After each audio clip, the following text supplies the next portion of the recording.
Hello everyone, আমি মটর ডালটাকে 3-4 ঘন্টা ভিজিয়ে রেখেছিলাম। তারপরে ভালো করে পেস্ট করে নিয়েছি। এর মধ্যে লঙ্কা দিয়েছিলাম, আদা পেস্ট করে নিয়ে হলুদ, লবণ, কালো জিরে দিয়ে ভালো করে এটাকে ফেটিয়ে একটু ঢেকে রাখলাম। তারপরে ভালো করে ফেটিয়ে নিয়ে আমি চামচ দিয়েই বড়ার আকারে ভেজে নেব।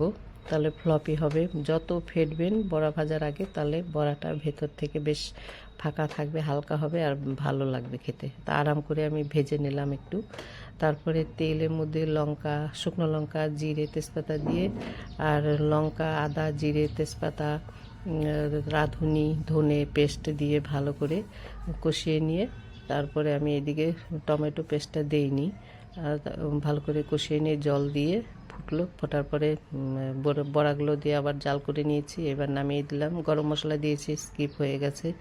এইভাবে আপনারা বাড়িতে রান্না করে খাবেন, দেখবেন খুব ভালো হয়। নিরামিষ দিনে আমি এটা পুরো নিরামিষ করে রান্না করেছি, পেঁয়াজ রসুন দেইনি। আপনারা পেঁয়াজ রসুন দিয়ে করবেন, আরও ভালো লাগবে টেস্ট।